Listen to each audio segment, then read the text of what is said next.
வணக்கம் நேயர்களே. ஃபீபாவின் இன்றைய காலை தியானத்திற்காக உங்களை அன்புடன் வரவேற்கிறேன்.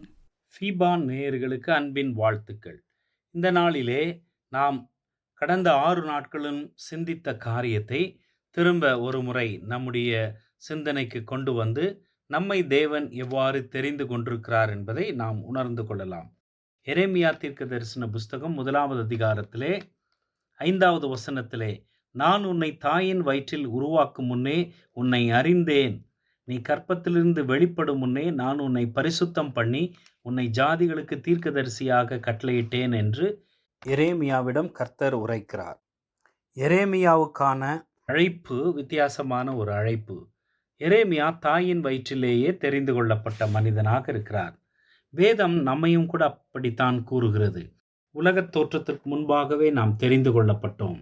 மீட்கப்பட வேண்டும் என்பதற்காக நாம் நம்முடைய தாயின் வயிற்றிலே உருவாவதற்கு முன்பாகவே, ஏன் இந்த அண்ட சராசரங்களும் பூமியும் படைக்கப்படுவதற்கு முன்பே நாம் தேவனால் தெரிந்து கொள்ளப்பட்டவர்கள் என்று வேதம் கூறுகிறது. கர்த்தரின் வார்த்தைக்கு கீழ்ப்படிந்த தீர்க்கதரிசியாக தன்னை விட்டு கொடுத்தவன் எரேமியா. நம்மிடத்தில் கூட தேவன் எதிர்பார்ப்பது தேவ வார்த்தைக்கு கீழ்ப்படிந்து தேவனது செய்தியை கேட்டு அதன்படி நடக்கக்கூடியவர்களாய், அவரது வேலையை செய்யக்கூடியவர்களாய் வாழும்படிக்காய் தேவன் எதிர்பார்க்கிறார். அடுத்து எரேமியா தனது இயலாமையை உணர்ந்தவன். அதே நேரத்தில் தேவனின் பரிபூர்ண பலனை நம்பியவர். தன்னுடைய சுய பலத்தை நம்பி வாழாமல் தேவனை சார்ந்து தன்னுடைய வாழ்க்கையை நடத்துகிறார்.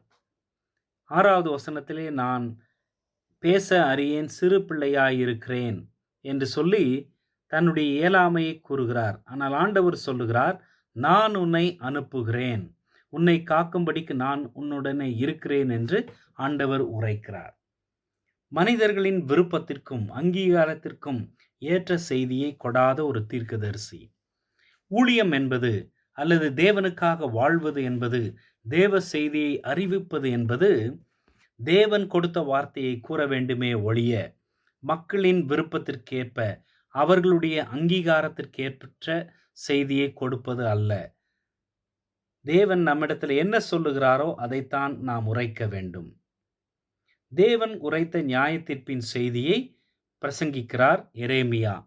ஒருவேளை ஆசீர்வாதம் வரும் என்று பிரசங்கித்திருந்தால் எரேமியாவுக்கு எந்த பிரச்சனையும் ஏற்பட்டிருக்காது.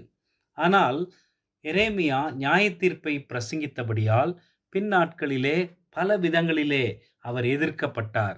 அவருக்கு விரோதமாக பல காரியங்கள் செய்யப்பட்டது. கொலை செய்ய முற்பட்டார்கள். அவரை தூக்கி பாழும் கிணற்றிலே போட்டார்கள். இப்படி பல துன்பங்களை அவருக்கு கொடுத்தார்கள். 40 ஆண்டு காலம் ஊழியம் செய்த எரேமியா தன்னுடைய வாழ்க்கையிலே எதிர்ப்பையும் மக்களுடைய கோபத்தையும் தண்டனையையும் தான் அனுபவித்தாரே ஒழிய ஆசீர்வாதத்தை அல்ல.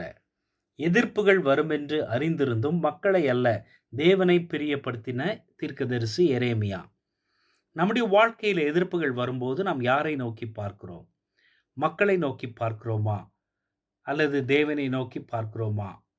நமக்கு எதிராக பிரச்சனைகள் வரும்பொழுது பிரச்சனையிடத்தில் போய் நம்முடைய தேவன் இந்த பிரச்சனையை காட்டிலும் எப்பேற்பட்டவர், பெரியவர், ஆசீர்வதிக்கக்கூடிய கர்த்தர் என்று நாம் இந்த பிரச்சனையை பார்த்து சொன்னால் பிரச்சனை ஒன்றுமில்லாமல் போய்விடும். தாவீது கோலியாத்தை பார்த்தபோது கோலியாத்தை கண்டு மனமடிவு அடையாதபடிக்கு கோலியாத்தை காட்டிலும் பெரியவர் என்னுடைய தேவன் என்று சொல்லி தன்னுடைய தேவனை சரியாய் புரிந்து கொண்டபடியால் கோலியாத்தை எதிர்க்க முடிந்தது. அதே போலதான் எரேமியாவும் மனித சித்தத்தை அல்ல, சுய சித்தத்தையும் அல்ல, தேவ சித்தத்திற்கு விட்டு கொடுத்து சரியான தீர்மானம் எடுத்து அதன்படி ஊழியம் செய்த தீர்க்கதரிசி எரேமியா. நம்முடைய வாழ்க்கையில கூட சுய சித்தத்திற்கு உரிய முக்கியத்துவத்தை விடுத்து நம்முடைய விருப்பங்கள் அல்லது மனிதனுடைய விருப்பம் அல்லது அவர்களுடைய பிரியத்திற்கேற்ப நாம் நடந்து கொள்ளாதபடி தேவனை பிரியப்படுத்தி அவருடைய சித்தம் செய்கிறவர்களாய் வாழ்ந்தால் நம்முடைய வாழ்க்கை ஆசீர்வாதமாக காணப்பட முடியும். எரேமியாவின் ஊழிய அழைப்பிலிருந்து அற்புதமான பல பாடங்களை நாம் கற்றுக்கொண்டோம். இந்த பாடங்களை அனுதினமும் சிந்தித்து அதன்படி வாழ தேவன் நமக்கு உதவி செய்வாராக. இன்றைய காலை தியானத்தில் பங்கேற்றமைக்காக நன்றி.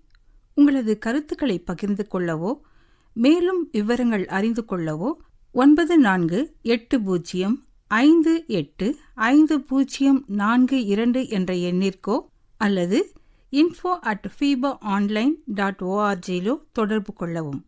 தேவன் தாமே உங்களை ஆசீர்வதிப்பாராக. ஆமேன்.